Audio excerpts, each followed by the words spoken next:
မင်္ဂလာပါခင်ဗျာကျွန်တော်ကတော့ကျော်ဆောင်ပါဒီနေ့မှာကျွန်တော်ရေးထားတဲ့တကူရေးစာအမြင်စားတွေထဲကဆွေးခုတက်ပါစေဆိုတဲ့တကူရေးစာအမြင်စားကိုကျွန်တော်ဖတ်ပြရှင်ပါတယ်ခင်ဗျာလူဆိုတာအောက်ရှိလွတ်သွားတဲ့တဝါဆိုတာကိုမိနေတတ်ကြတယ်လူတယောက်ကတခြားလူတယောက်ကိုဆွေးခုဖို့ဆိုတာဆွေးခုမဲ့လူမှာတန်ယူတဲ့ရတဲ့စိတ်ရင်းကောင်းလေးရှိဖို့လိုနေပြီကိုဆွေးခုလိုက်တဲ့လူတယောက်အမြင့်မှာတောက်ပသွားခဲ့မယ်ဆိုရင်ဘယ်လောက်ထိကြည်ညိုဖို့ကောင်းတယ်လဲဆိုတာအပြိုးလေးနဲ့ပြောပြလိုက်လို့အစင်ပြေသွားတာနဲ့တည်းသိကိုကြည်ညိုစရာကောင်းနေပါပြီမယုံဘူးဆိုရင်စိတ်ကောင်းလေးနဲ့ပြောပြကြည့်ပါဒါအပြိုးလေးနဲ့ပြောခဲ့တာပဲရှိတယ်ဒါပေမဲ့အဲ့ဒါတော့ရှိတယ်ဒါပေမဲ့ရှားလိမ့်မယ်ဘာဖြစ်လို့လဲဆိုတော့လူဆိုတာအမတန်မှကြောက်စရာကောင်းတဲ့တရဝါဖြစ်လို့ပါဆွေးကိုကြဖို့တဲ့လွန်ထွေးတော့အောင်ပြုလုပ်ပြဖို့သာစောင့်စားနေကြတာကျွန်တော်ရဲ့တငယ်ရှင်တယောက်ဆိုရင်အနုပညာနဲ့ပတ်သက်တဲ့အဖွဲ့အစည်းတစ်ခုမှလုပ်ခဲ့တယ်သူကအနုပညာအယူမှုဖြစ်သူလို့လည်းပြောရမယ်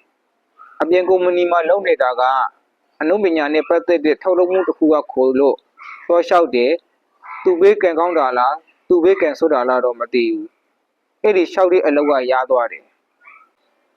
ဒါပေမဲ့လစာကသူလက်ရှိလုပ်နေတဲ့အလောက်ကရတဲ့လစာထက်နေတဲ့အပြင်အကျိုးခံစားခွင့်ရလည်းဘာမှမရှိလစာပဲရှိတယ်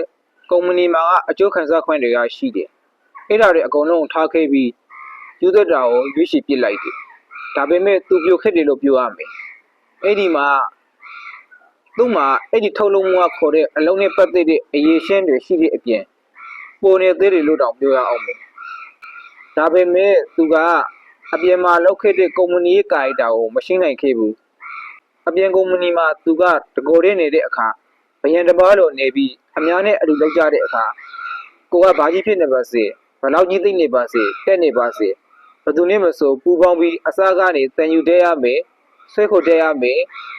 ဆွဲခုတ်တဲရမယ်ဆိုတဲ့ကာရီတာနဲ့တာနေခဲ့တာအဲ့ဒါကုမ္ပဏီတစ်ခုတည်းမှမဟုတ်ဘူးတဲ့သူလောက်ခဲ့တဲ့ကုမ္ပဏီတိုင်းလိုမှာအဲ့ဒီကာရီတာနဲ့လောက်ခဲ့တာအပြင်ကုမ္ပဏီမှာကလေးတဲတောင်မအောင်တဲ့သူတွေတောင်ပါသေးတယ်ဒါပေမဲ့အဲ့ဒီလူတွေနဲ့အဆင်ပြေအောင်ပေါင်းသင်းနိုင်ခဲ့တယ်ညီကိုမောင်နှမတွေလိုတောင်ဖြစ်သွားကြသေးတယ်အပြင်မှာတွေ့ဆုံကြတဲ့အခါလေဒီအတိုင်းပေါင်းသင်းပြောဆိုလို့ရသေးတယ်တဲ့ဒါပေမဲ့အနုမြလောကထဲမှာအဲ့ဒီကာရီတာနဲ့အဆင်ပြေတော့ဘူးသူ့ကိုပထမဦးဆုံးအလုံးစောင့်ဝင်တဲ့နေ့မှာတကိုယ်တဲ့အနုမြတစ်ခုကိုဖန်တီးခိုင်းတယ်သူ့အတွေ့အေးစစ်လို့ပြောရမယ်လိုရှင်တဲ့ပုံစံကိုအကုန်ဖန်တီးပြခဲ့တယ်ဒါပေမဲ့စုပုံလောက်ကြတဲ့အခါသူ့ရဲ့ကာရီတာကိုပိုင်ရှင်ကမကြိုက်တော့ဘူးပိုင်ရှင်လိုရှင်တာကဗယံကာရီတာမျိုးရေရှင်မှာအဖွဲ့အစည်းပြည့်စည်သွားမှာကိုမတွေးထားဘူးတကယ်လေအဲ့ဒီအဖွဲ့အစည်းပြည့်စည်သွားတယ်ဇက်ကောင်နဲ့ပတ်သက်လို့ရုံးထက်မှာစာပေကောက်ကြတဲ့အခါပိုင်ရှင်ကအကုန်လုံးကိုစကားပြောခဲ့တယ်သူ့ကိုရှင်းထားခဲ့တယ်ကိုယ်တန်းတစ်မျိုးမသိမသာတစ်မျိုးရှုံးနေတာတွေလောက်လာတယ်တဲ့လေသူကအဲ့ဒီအလုံးပညာနဲ့ပတ်သက်ပြီးသူတို့စီကပင်ယူမယ်သူတို့ကလည်းဆွေးခေါ်လိမ့်မယ်လို့ထင်ထားခဲ့တာတဲ့လေလက်ရှိမှာတော့သူကနေရာတစ်မှာမူရင်းကာရီတာနဲ့တရုတ်ဆောင်နေလို့အဆင်ပြေနေပြီတဲ့တခါတလေအလုံးပညာနဲ့ပတ်သက်တဲ့အင်တာဗျူးတွေမှာဆွေးခေါ်ကြတယ်လို့ဖြစ်တာတွေ့ရင်ပြုံးမင်းတဲ့ရှိလို့ရှိလိမ့်မယ်အပေးအယူနဲ့တာဖြစ်မယ်တဲ့အပြင်ကုမ္ပဏီတွေမှာဝန်ထမ်းအချင်းချင်းဆွေးချတာတွေလည်းရှိပါတယ်တထေးကဝန်ထမ်းအပေါ်မှာပညာပြတာလေးရှိပါတယ်ဒါပေမဲ့အဲ့ဒါကအထက်ကရေးခဲ့တယ်လို့မျိုး